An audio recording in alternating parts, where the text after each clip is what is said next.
미디안 광야의 베두인 모세, 그는 지난 40년 동안 광야에서 양을 치는 목자로 살아왔습니다. 이제 그의 나이 80이 되었습니다. 그때 하나님이 찾아오십니다.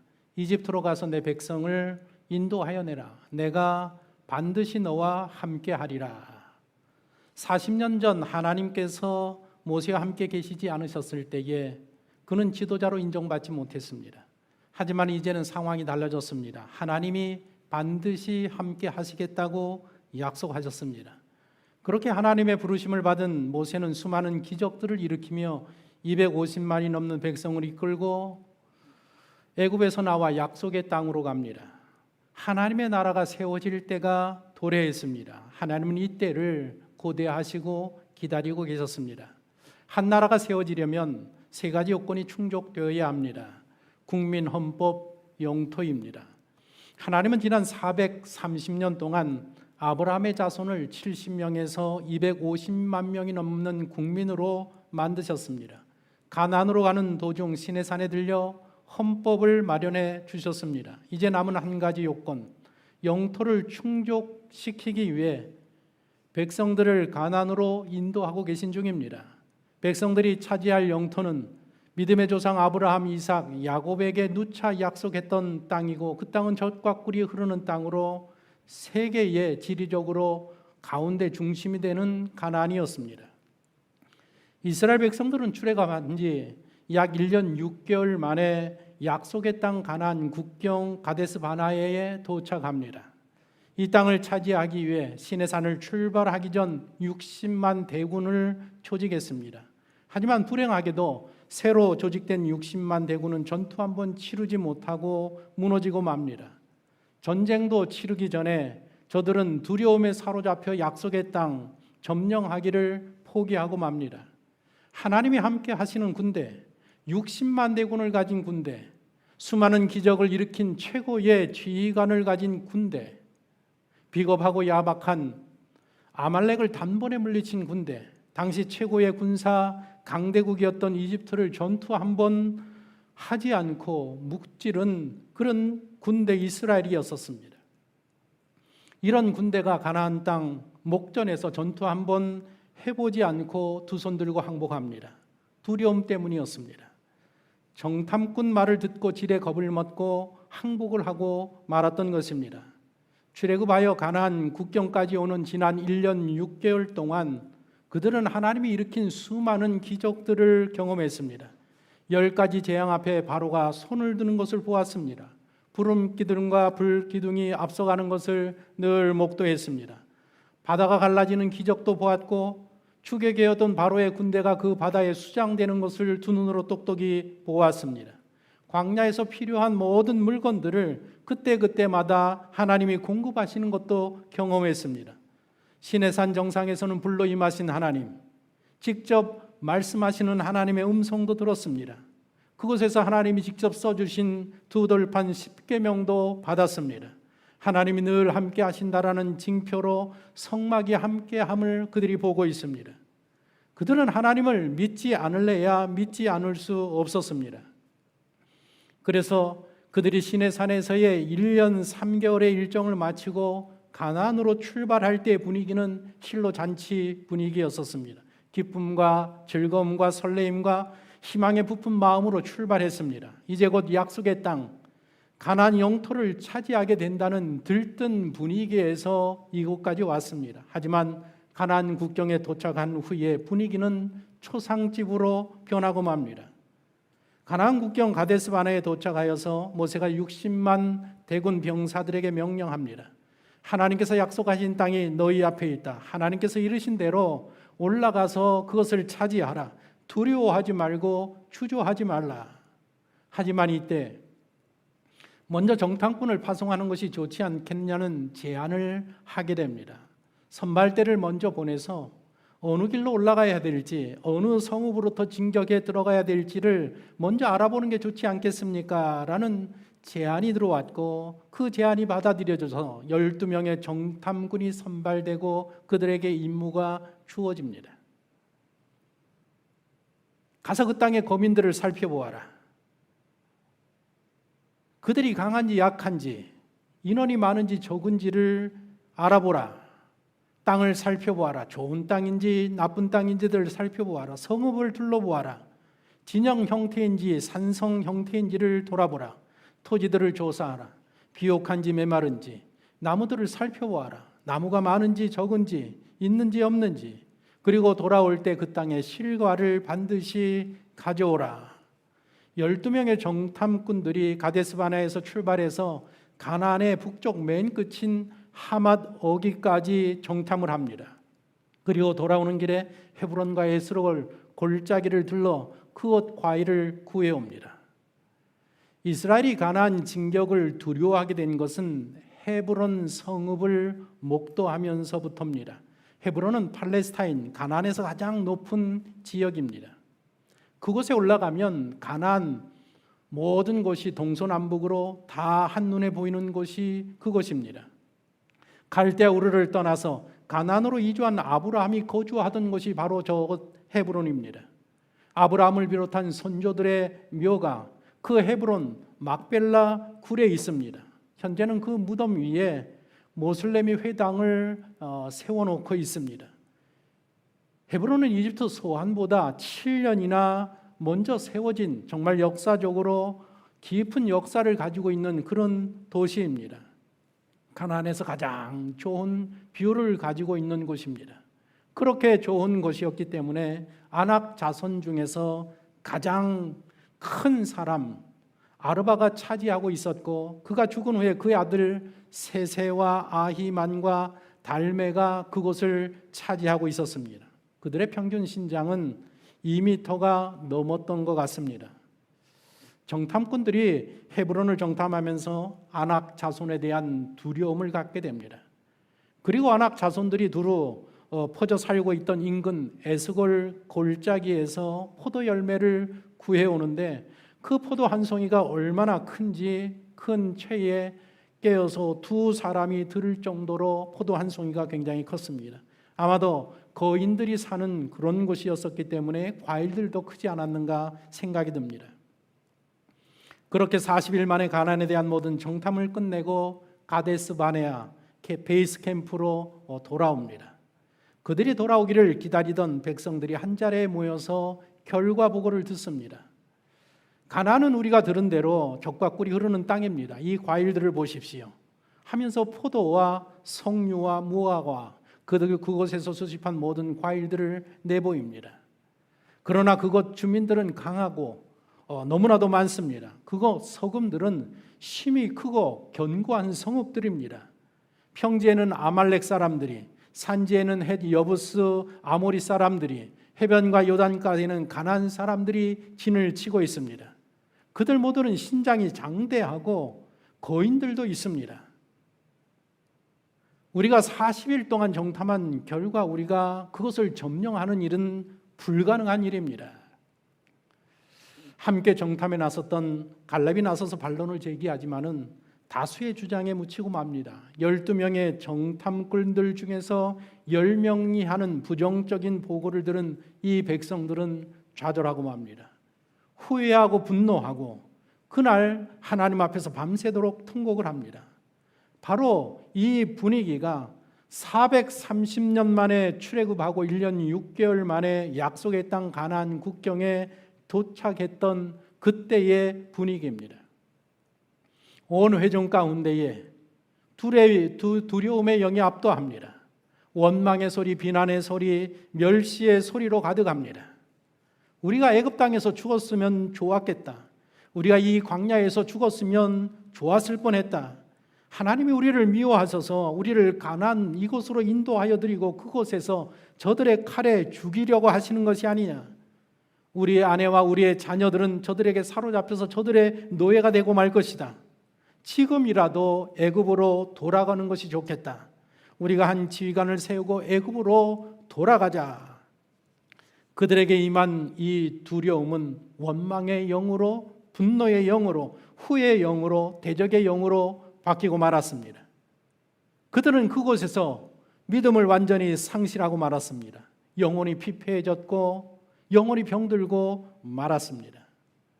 신명기 1장을 보면 그 이후의 분위기를 읽어낼 수 있습니다. 그러자 모세가 나서서 백성들을 안정시킵니다. 무서워하지 말아라. 두려워하지 말아라. 하나님께서 너희보다 먼저 가시느니라. 애굽에서 너희를 위해서 행하신 그 일처럼 지금도 이제도 너희를 위해서 하나님께서 싸우실 것이다. 광야에서 경험하지 아니하였느냐? 하나님께서 너희를 아느사 이곳에 안전하게 이르게 하지 아니하셨느냐? 그러니 두려워하지 말고 하나님을 향한 믿음을 굳건히 하라. 모세가 나서서 진정시키고 격려하고 믿음을 심어줍니다. 하지만 두려움의 영에 완전히 사로잡힌 백성의 귀에는 모세의 말이 들릴 일이 없었습니다. 하나님에 대한 이 불신앙은 사람에 대한 두려움, 문제에 대한 두려움으로 나타나고 말았습니다. 또한 그 두려움은 원망과 비난과 한탄과 좌절과 후회와 분노의 감정을 동반했습니다. 이런 부정적인 감정들이 결국에는 그들의 영혼을 완전히 피폐하게 만들었고 병들어 버리게 했던 것입니다. 영혼이 병들어 보이는 사람들을 잘 지켜보십시오. 그들에게는 늘 두려움이 있습니다. 그들에게는 늘 원망이 있습니다. 그들에게는 늘 비난과 한탄과 좌절과 후회와 분노가 있음을 알게 될 것입니다. 영혼이 병든 사람들에게도 믿음은 있습니다. 그런데 그들이 가진 믿음은 상당한 부정적인 믿음으로 확고합니다. 사단의 역사, 귀신의 역사가 하는 일이 바로 이런 일인 것입니다. 잠언 29장 25절에 이런 말씀이 있습니다. 사람을 두려워하면 올무에 걸리게 되거니와 여호와를 의지하는 자는 안전하리라. 올무가 무엇입니까? 새나 짐승을 잡는 데 쓰는 올가미를 올무라고 합니다. 새나 짐승이나 이 올무에 한번 걸려들면 발버둥 치면 칠수록 거기서 빠져나가려고 하면 할수록 더욱 올무에 감기게 되고 벗어나지 못하게 되는 것이 바로 이 올무입니다. 온 백성이 우리는 저 거인들과 싸워서 이길 수 없다라는 그 부정적인 보고를 듣는 순간에 가나안 사람들, 그 백성들을 두려워하게 되었습니다. 그 사람들을 두려워하게 되면서 완전히 올무에 걸려들게 되고 말았습니다. 왜 저들이 가나안 백성들을 두려워하게 되었습니까? 하나님을 의지하지 않았기 때문입니다. 하나님을 의지하는 마음이 없으니까 하나님이 자신들을 함께 한다라는 그 생각을 완전히 상실하고 말았습니다. 지난 1년 6개월간 그렇게 많은 기적들을 경험했지만 그것이 다 무용지물이 되고 말았습니다. 프란시스 후쿠야마라는 미래학자가 있습니다. 1995년에 트러스트라는 이 신뢰라는 책을 썼는데 고전으로 알려진 그런 책입니다. 그 책에서 우리 대한민국, 한국을 저신뢰 국가로 규정을 했습니다.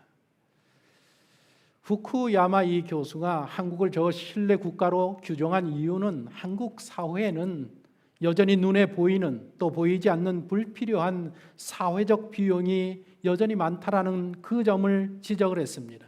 예를 들면 이런 것들입니다. 우리가 실손 보험을 들고 아프지도 않은데 그냥 작은 일로 계속해서 보험을 청구하고 자동차 사고가 나면 그 자동차 회사에서 보험회사에서 보험금을 타기 위해서 그 병원에 나이롱 환자로 이렇게 입원해 있는 이런 문제들입니다. 이런 것들이, 이런 행위들이 국가가 짊어지는 사회적 비용을 매년 눈덩이처럼 커지게 만들어가고 있는 것입니다. 이 후쿠야마 교수가 지적하는 것은 한 국가가 번영하기 위해서는, 선진국이 되기 위해서는 신뢰가 꼭 필요하다라는 점을 지적을 했습니다. 이 한국 사회는 아직까지 신뢰가 부족하다라는 것을 지적하고 있는 것입니다. 신뢰가 무엇입니까? 신뢰는 사람과 사람 간의 믿음을 뜻하는 단어가 신뢰입니다. 한 국가가 번영하고 선진국이 되기 위해서는 국민 간의 신뢰가 중요합니다. 믿음이 중요합니다. 430년 만에 250만이 넘는 국민으로 번성을 했고 1년 6개월 전 헌법이 만들어졌고 영토가 바로 목전에 있었지만 이 백성들은 하나님의 나라를 건국할 만한 준비가 되어 있지 않았다는 것입니다. 하나님의 나라는 하나님이 왕위로 계시는 그런 나라입니다. 거룩한 나라이고 세상 모든 사람들을 이끄는 제사장 나라입니다. 그래서 하나님의 나라, 하나님의 백성들에게 있어서 가장 중요한 것은 하나님에 대한 신뢰, 하나님에 대한 믿음이 가장 중요합니다. 그런데 저들에게는 하나님에 대한 믿음이 없었고 그 사실이 가나안 국경에서 드러나고 말았습니다. 그들의 숨은 실체를 드러낸 사건이 바로 12명의 정탐꾼 사건이었습니다. 하지만 늘 예외적으로 특별한 믿음의 사람들이 어느 공동체나 존재합니다. 후에 다윗이라는 청년이 이스라엘 역사에 등장해서 블레셋의 골리앗이라는 거인을 쓰러뜨립니다. 블레셋과의 전쟁이 발발했을 때에 이스라엘의 사울 왕을 비롯한 모든 장수들 그리고 일반 병사들에게 이르기까지 다 참호를 파고 거기에 꼭꼭 숨어 들어 있었습니다. 골리앗에 대한 두려움이 전선을 완전히 사로잡고 있었습니다. 사무엘상 17장 24절에 보면 그 당시의 분위기를 이스라엘 모든 사람이 그 사람을 보고 심히 두려워하여 그 앞에서 도망하여 라고 기록을 하고 있습니다. 이스라엘 진영에는 하나님을 의지하는 사람이 단 한 사람도 없었습니다. 그럴 때 양치기 청년 다윗이 등장합니다. 다윗에게는 골리앗에 대한 두려움이 없었습니다. 골리앗을 대적하러 나가면서 정말 멋진 말을 합니다. 다윗이 블레셋 사람에게 이르되 너는 칼과 창과 단창으로 내게 나오거니와 나는 만군의 여호와의 이름 곧 내가 모욕하는 이스라엘 군대에 하나님의 이름으로 내게 나아가노라. 오늘 여호와께서 너를 내 손에 넘기시리라. 두려워하는 사람들은 늘 세상의 칼과 창과 단창 같은 것들을 믿고 신뢰합니다. 그런 것들을 의지합니다. 하지만 믿음의 사람은 하나님을 두려워하고 하나님을 의지하는 것입니다. 지금 모든 사람이 아낙 자손들을 심히 두려워하며 떨고 있을 때에 다윗과 같은 믿음의 사람이 나섭니다. 함께 정탐에 나섰던 갈렙입니다. 나서서 말하기를 우리가 정탐한 땅은 심히 아름다운 땅입니다. 하나님이 말씀하신 대로 젖과 꿀이 흐르는 그런 땅입니다. 하나님께서 우리를 기뻐하시면 그 땅으로 우리를 인도하여 주실 것입니다. 하나님을 거역하지 마십시오. 가나안 백성을 두려워하지 마십시오. 그들은 우리의 밥입니다. 하나님이 우리와 함께 계시지 아니합니까? 감히 모세를 대적하지 못했던 백성들이 갈렙이 발언하자 돌을 들어서 그를 치려고 합니다. 바로 그때 그 순간에 하나님이 나타나십니다. 모세에게 말씀하시기를 언제까지 이들이 나를 멸시하겠느냐? 언제까지 이를 나를 믿지 않겠느냐?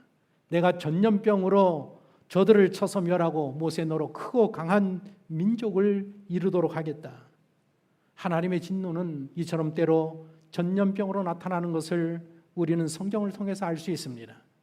코로나19가 어떤 이유로 발생했든지 이 코로나 뒤에서 역사하시고 선한 것으로 이용하시는 하나님의 숨은 뜻이 있음을 우리 모두는 깨달아야 하는 것입니다. 하나님께서 전염병으로 즉시 이들 모두를 다 죽이겠다고 하시니까 모세가 즉각 중보에 나섭니다. 하나님 그 일은 불가합니다. 사람들이 하나님에 대해서 뭐라고 하겠습니까? 하나님의 영광이 가려지기 때문에 그 일은 절대로 안 되는 일입니다. 오늘 본문 13절 14절 말씀을 보십시오. 모세가 여호와께 여짜오되 애굽인 중에서 주의 능력으로 이 백성을 인도하여 내셨거늘 그리하시면 그들이 듣고 이 땅의 거민에게 전하리이다. 주 여호와께서 이 백성 중에 계심을 그들도 들었으니 곧 주 여호와께서 대면하여 보이시며 주의 구름이 그들 위에 섰으며 주께서 낮에는 구름 기둥 가운데에서 밤에는 불 기둥 가운데에서 그들 앞에서 행하시는 것이니이다. 여러분들 이 13절 14절 9절을 잘 생각해 보십시오. 얼마나 재미있는지 알 수 없습니다. 애굽인들은, 아말렉 사람들은, 가나안인들은 하나님을 알고 있고 하나님을 믿고 있습니다. 하나님께서 이스라엘 백성들과 함께 계시지 아니하느냐? 저들의 신은 하나님이 아니냐? 하나님께서 그들에게 대면해 보이시지 아니하였느냐? 하나님께서 구름 기둥으로 불 기둥으로 늘 그들 앞에서 행진하고 계시지 아니하시냐? 애굽을 비롯한 가나안 백성들, 가나안에 있는 모든 부족들이 살아계신 하나님은 이스라엘 백성과 함께 계심을 지금 잘 알고 있습니다. 그런데 정작 이스라엘 백성들 본인들은 그 사실을 인지하지 못하고 있다는 사실입니다. 그래서 가나안 국경에서 벌벌 떨고 있습니다. 거인들이 기다리고 있다라는 그 소식에 후회하고 좌절하고 원망하며 통곡하고 있습니다. 아마 어쩌면 이게 저와 여러분들의 숨겨진 모습일지도 모르겠습니다. 하나님께서 우리와 함께 계심을 주변의 모든 사람들은 너무나도 잘 알고 있습니다. 그런데 정작 우리들 자신은 하나님이 나와 함께 하심을 인지 못하고 늘 두려워하고 늘 후회하고 좌절하고 원망하는 삶을 살 때가 얼마나 많이 있습니까? 하나님을 믿지 않고 하나님을 원망하고 하나님을 멸시하고 있는 이 백성들에게 하나님의 징계가 내려집니다. Go back. 왔던 길로 다시 돌아가라. 너희 믿음대로 될 것이다. 이 광야에서 죽었으면 좋겠다고 했느냐? 너희가 반드시 이 광야에서 죽으리라. 광야 40년의 생활이 바로 이때 선포되어집니다. 요즘 전 세계 곳곳에 기록적인 홍수와 폭염과 가뭄으로 기후변화에 따른 이상기후로 몸살을 앓고 있습니다. 독일을 비롯한 서유럽에 100년 만에 기록적인 폭우가 쏟아져서 최악의 수해가 발생하고 어려움을 겪고 있습니다. 북미에서는 미국과 카나다가 전례 없는 폭염과 산불로 고통을 받고 있습니다. 캐나다 서부 지역에는 최고 49.6도까지 기록을 했고 기록적인 폭염으로 700명 이상이 숨졌습니다. 미국 캘리포니아 주의 데스밸리 지역에는 기온이 54.4도까지 치솟았습니다. 모든 것들이 녹아내리고 자동차의 타이어까지 녹아내렸습니다. 미국 서부 지역에서는 최소 70곳에서 산불이 번져서 서울의 7배에 가까운 면적이 불에 탔고 지금도 타고 있습니다. 러시아에서도 가장 추운 극동 러시아에서도 산불이 계속 되어지고 있습니다. 아시아 지역 전역에서도 우리나라에서도 강력한 폭염이 계속 진행되고 있는 그런 날들을 우리가 보내고 있습니다. 우리는 며칠만 더워도 못 살겠다고 합니다. 그런데 40년을 그런 더위 속에 그런 광야 속에서 인생을 산다고 생각을 해보십시오. 광야에는 낮에는 하염없이 덥고 밤에는 하염없이 추워서 얼어 죽는 것입니다. 식량을 구할 데가 없어서 늘 배고프고 줄이는 것입니다. 기본적인 식수조차 공급되지 않는 것입니다. 살기 위해서는 이곳저곳을 계속해서 이동해야 되는 것이 광야입니다. 그런 광야에서 250만이 넘는 사람들이 40년을 살면서 무슨 일을 할 수 있겠습니까? 할 수 있는 일이 아무것도 없습니다. 광야 생활 40년의 의미는 단순합니다. 하루하루 목숨을 근근히 연명하면서 죽을 날을 기다리는 그런 인생, 그런 삶을 뜻합니다. 왜 40년이 필요한가? 1세대가 다 죽기 위해서 필요한 연수가 40년이었었습니다. 구약성경 그 다음 이후의 사건들 여러분들 읽어보십시오. 하루는 이런 일로 이스라엘 백성들이 죽어나가고 그 다음 날은 저런 일로 죽어나가고 뭐 특별한 일이 없습니다. 전쟁을 하는 일도 없습니다. 그저 뜨거운 광야 속에서 더위와 추위와 배고픔과 목마름을 참아내며 살다가 고통 속에 죽어가는 것이 광야 40년이었었습니다. 바로 이것이 하나님을 불신하고 원망하고 비난하고 멸시하는 사람들의 인생의 모습입니다.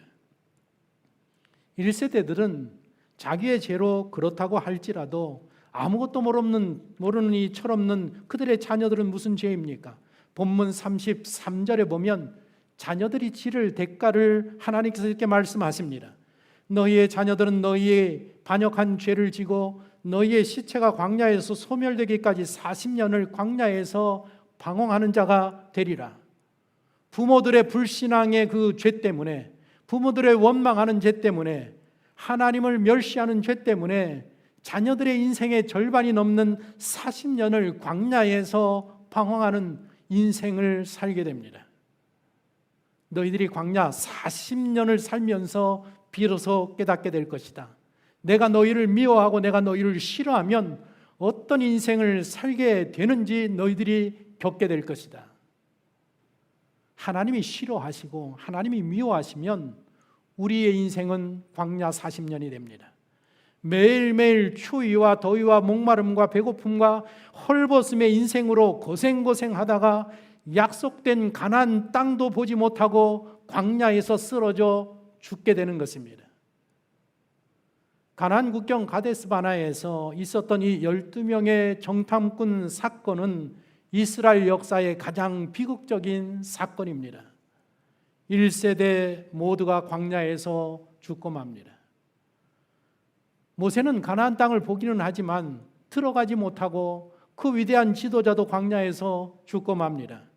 하나님을 온전히 믿고 따랐던 여호수아, 갈렙도, 그리고 늘 그들과 함께했던 제사장들과 레위인들도 죄 없이 광야 40년 생활을 함께하게 됩니다. 죄 없는 어린 자녀들은 광야 40년 동안 어려운 인생을 살게 됩니다. 그리고 하나님의 그 위대한 계획, 하나님의 나라를 세우고자 했던 그 위대한 계획도 40년이 지체되고 맙니다. 40년 후에 약속의 땅 젖과 꿀이 흐르는 가나안 땅, 믿음의 선조들 아브라함과 이삭과 야곱에게 약속의 그 땅에 들어간 사람들은 누구입니까? 40년 동안 광야에서 믿음으로 훈련받은 출애굽 2세대, 그리고 제사장들, 레위인들, 그리고 믿음의 사람이었던 여호수아와 갈렙, 믿음의 사람들만이 들어갔다라는 것입니다. 이 정탐꾼의 사건은 민수기서에서 가장 중요한 사건입니다. 이 사건이 오늘 우리들에게 주는 교훈이 무엇입니까? 구원받은 하나님의 백성들, 하나님의 은혜로 애굽에서 해방된 이스라엘들, 그들이 약속의 땅 가나안에 들어갈 수 있는 방법은 오직 한 가지 외에는 없었다라는 이 사실을 우리들에게 교훈하고 있습니다. 250만이 넘는 백성이 함께 있어도 들어가지 못했습니다. 60만 대군을 가졌어도 들어가지 못했습니다. 수많은 놀라운 기적을 인생에서 경험했어도 들어가지 못했습니다.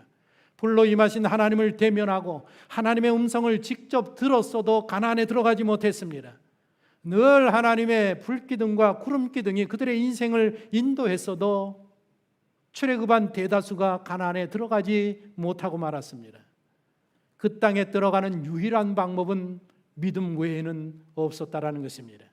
하나님이 나와 함께 하신다라는 믿음, 하나님이 함께 하시면 능히 저 거인들을 물리칠 수 있다라는 분명한 믿음, 하나님이 약속하신 것을 반드시 성취하신다라는 그 믿음, 하나님의 나라는 하나님을 향한 믿음으로만이 들어갈 수 있는 나라입니다. 돈으로도 권력으로도 지식으로도 명예로도 그 어떤 것으로도 들어가지 못하는 것이 가나안, 오직 믿음으로만이 들어갈 수 있는 것이 가나안 약속의 땅인 것입니다.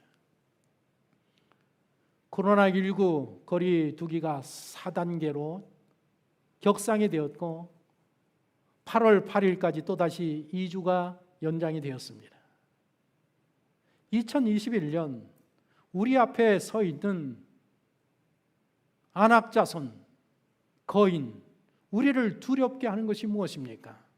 아마도 이 코로나가 아닌가라는 생각을 해보게 됩니다. 많은 사람들이 코로나19를 두려워하고 그 앞에서 떨고 있습니다. 앞으로 나아가지 못하고 있습니다.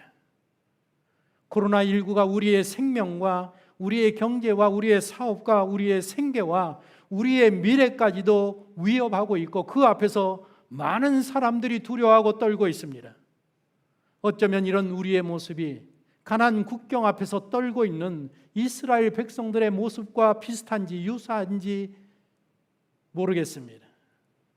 우리는 이런 때에 선택하고 결정해야 합니다. 코로나 앞에서 계속해서 두려워하고 무릎을 꿇을 것인지, 아니면 하나님을 믿고 신앙으로 달려갈 길을 달려갈 것인지. 만일 코로나라는 거인 앞에 우리가 무릎을 꿇으면 이제부터 우리의 인생은 광야 40년이 될 것입니다. 하지만 나와 함께 하시는 하나님을 믿고 거룩하신 하나님을 신뢰하기를 멈추지 아니한다고 하면 우리는 가나안에 들어가서 가나안 땅을 정복하게 될 것입니다. 거인 아낙 자손들을 다 물리치고 가장 좋은 기업 헤브론을 차지하게 되고 그 가장 좋은 것을 우리의 후손들에게 물려주는 그런 위대한 역사를 이루게 될 것입니다. 코로나19가 우리를 두렵게 하고 우리를 꼼짝달싹하지 못하게 하는 이 때에 하나님이 나와 함께 하신다라는 그 분명한 믿음을 가지고 인생의 두려움을 이겨내고 가나안에 들어가서 헤브론을 정복하고 아낙 자손을 정복하고 우리에게 약속된 기업을 차지하는 복된 성도가 되시기를 예수 그리스도의 이름으로 축원합니다.